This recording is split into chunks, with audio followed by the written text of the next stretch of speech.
Olá, querido, olá, querida. Bom dia na paz de Cristo Jesus, o nosso Salvador.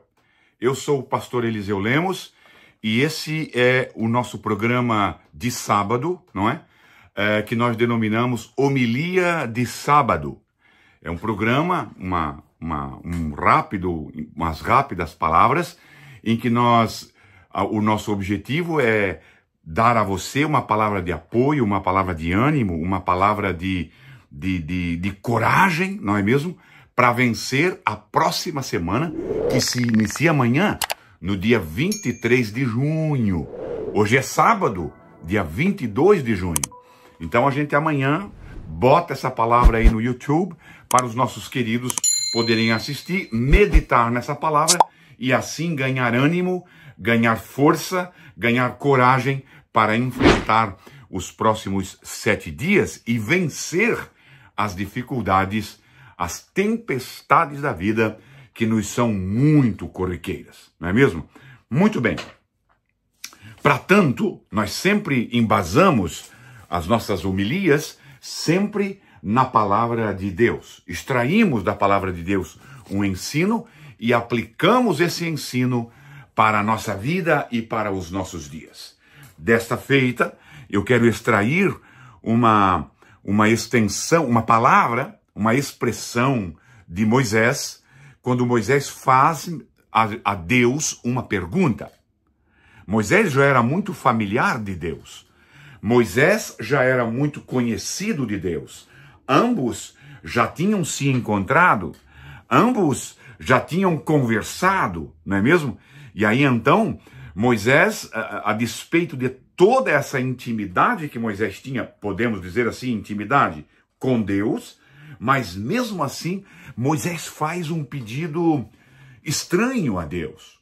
Um pedido que eu posso estar equivocado, mas ninguém mais na Bíblia pede para ver a glória de Deus. Não me lembro. Não estou dizendo que não, pode ser que tenha, mas eu agora me esqueci. E me surgiu agora essa questão de alguém mais ter feito esse pedido a Deus que Moisés fez. Senhor, olha o versículo 18. Então disse Moisés, peço que me mostres a tua glória. E eu quero colocar essa questão aqui, irmãos, dentro de um contexto, dentro de um momento da vida, não é? Dentro de um momento da vida, não exclusivamente em um momento, mas num trecho da vida, não é? Em que Moisés estava vivenciando. Eu quero colocar isso dentro desse contexto, porque depois de tudo que Deus fez com Moisés, depois de tudo que Deus falou com Moisés, depois de tudo que Deus mostrou a Moisés, Moisés clama por Deus e diz assim, ó Senhor, eu quero que tu me mostres a tua glória. Eu quero ver a tua glória. Uma coisa que nós temos que tomar cuidado no nosso dia a dia e na nossa vivência como cristãos é de nós nos acostumarmos com Deus. Nós não podemos nos acostumar com Deus. Nós precisamos sempre estar expectando algo de diferente de Deus. Para cada dia. Deus não é um Deus de cinzas. O nosso Deus não é um Deus de calor que passamos ontem, do fogo que foi derramado ontem. Não. Muito embora Deus volta e meia esteja relembrando o povo, eu sou o Deus que te tirou do Egito, mas não é para viver naquela situação. É só para eles lembrarem de quem que é esse Deus. Mas tem muitas pessoas que vivem nessa mesmice de Deus, como se Deus não tivesse nada de novo para cada dia. Não é? Imagine uma questão de quando você tem, por exemplo, um carro que você comprou novo, e aí então a cada dia você sempre tinha algo, umas expectativas novas com o carro. Vou viajar com o meu carro, como é que vai ser? Eu quero ver o som do meu carro, eu quero ver o ar-condicionado do meu carro, eu quero ver como é que ele se porta na estrada. Então, enquanto que o carro tem ainda aquele cheirinho de novo, cada dia você está desfrutando do teu carro. Mas chega um tempo em que o carro passa de 1, 2, 4, 5 anos esse carro já não tem mais nada de novo para você. Você já conhece cada barulhinho. Em outras palavras, você se acostumou com o carro. E o carro não tem mais nada de novo para que você experimente. Mas Deus não é assim. Deus, a Bíblia diz de que esse Deus é um Deus inacessível. É um Deus que mora numa luz que transcende. Paulo, escrevendo a Timóteo, diz isso. Então, nós temos sempre que expectar algo de novo de Deus. Pedir algo de novo para Deus, para cada dia. Mas o que acontece? Nós nos acostumamos. Vamos ali, oramos 15 minutos, meia hora. Quando oramos isso, lemos um versículo, 2, 5 versículos e vamos para o nosso dia a dia. Nem meditamos na palavra. Nem paramos para Deus responder a nossa oração. Essa que é a verdade. O nosso dia a dia está engolfando a nossa vida. E aí, Deus fica num lugar distante. Não, eu já sou crente. Não, eu já sou cristão. Não, você não precisa falar. Eu ouvi isso. Não precisa falar de Deus para mim. Eu conheço. Você não precisa falar de Jesus para mim. Eu sei. Você não precisa explicar a Bíblia para mim. Eu conheço a Bíblia. Sabe? Mas está vivendo uma vida miserável. Está afastado da igreja. Não toma mais Santa Ceia. Não tem prazer em vir à igreja, aos cultos. Que Deus é esse? Que não tem mais nada de novo para eu ter aquela vontade de ir para a igreja. Que tenha aquela vontade de voltar a ler a Bíblia. Que tenha vontade de falar desse Deus para outras pessoas. Nós nos acostumamos com Deus. Essa que é a verdade. E é nesse ponto que eu quero trabalhar. Então, Moisés faz essa pergunta para Deus. E aí, então, existem algumas coisas que Moisés fez para ver essa glória de Deus. E nunca mais esquecer desse Deus. Existem homens na Bíblia que viram a glória de Deus. Moisés foi um, ou parte da glória de Deus. Saulo de Tarso, lá no capítulo 9 de Atos, também viu a glória de Deus. E nunca se desviaram.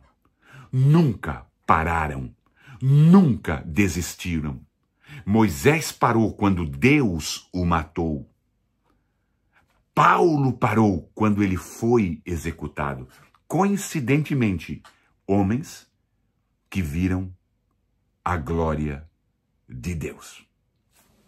O que eu tenho que fazer, irmãos, para que nós vejamos?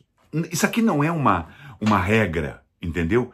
Mas assim, algo bem próximo disso. Nós temos que sair do extraordinário. Deixa eu te dar um exemplo. Deus disse para Moisés, suba a montanha e lá eu vou falar contigo. Moisés ficou lá 40 dias.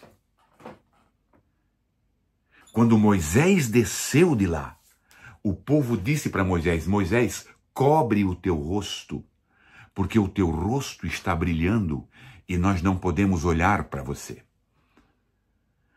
O segredo da vitória de Moisés, o segredo de vencer aquelas lutas diárias, porque conduzir mais de 2 milhões de pessoas por 40 anos, irmãos, precisava de ter muito da presença de Deus.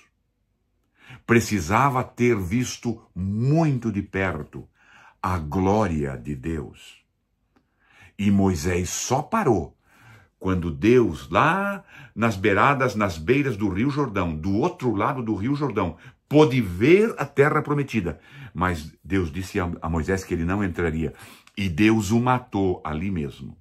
Ali mesmo Deus tomou Moisés para si. Agora eu quero tomar um outro exemplo. De Jesus Cristo. A Bíblia diz de que volta e meia Jesus Cristo estava subindo os montes. Subindo as montanhas. E numa dessas feitas, irmãos, a Bíblia diz de que lá de cima do monte, Jesus viu o barquinho com os 12 discípulos dentro, no meio do lago de Genezaré, o mar da Galileia, sofrendo as dificuldades de uma tempestade. O que é que Jesus fez? Jesus desce da montanha e começa, olhe bem aqui para mim, e começa a caminhar sobre as ondas do mar. E vai até o barco. Você está entendendo? Aquilo que estava quase matando os discípulos e destroçando o barco dos discípulos, estava debaixo dos pés de Jesus, que tinha acabado de descer da montanha. Quando nós temos comunhão com Deus, você sabe o que você acha que Jesus Cristo ia fazer no alto dos montes, às noites? Não foi uma nem duas. E se a Bíblia coloca isso, Jesus tinha o costume, eu posso afirmar com você, muito embora não seja bíblico, não está na Bíblia. Não é que não seja bíblico, não está na Bíblia. Mas está registrado na Bíblia de que Jesus subia os montes mais de uma vez. Então eu acho que Jesus Cristo tinha como praxe subir os montes e passar as noites orando. Quando Jesus descia, os milagres aconteciam. Ele caminhando sobre as tempestades da vida.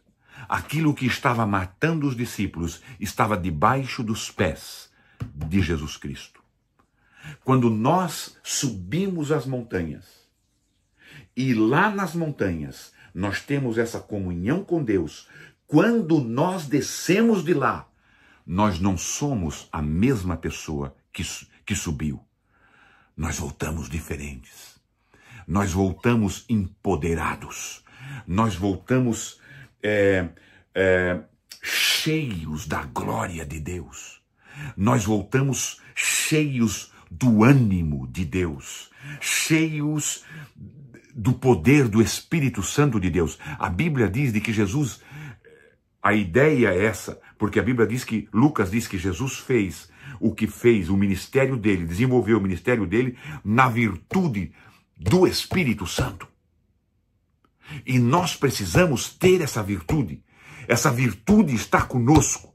Jesus Cristo disse que, antes dele subir ao céu, eu não vos deixarei órfãos. Eu vou para o céu, eu vou para o Pai, mas eu vou pedir que ele envie para vocês um novo, um outro Consolador, outro igual a mim. Então nós temos que buscar essa presença, esse poder. Nós temos que buscar a presença, a glória de Deus, para que nós possamos vencer as nossas semanas, vencer os nossos dias, vencer os nossos meses, vencer os nossos anos que vivemos aqui. Somente com esse poder nós vamos ter a autoridade do Espírito Santo. Suba as montanhas. Foi o que Deus ordenou para Moisés. Agora tem uma questão que é muito importante. É muito importante nós estarmos numa igreja, abraçar os nossos irmãos, sentirmos a presença de Deus no coletivo. Mas nós temos que fazer isso no individual. Subir a montanha aqui, meu irmão, é você despertar às 4 horas e ir lá para o seu cantinho do seu quarto, ou ir para a sala, ou ir para um lugar específico, e lá você sobe a montanha.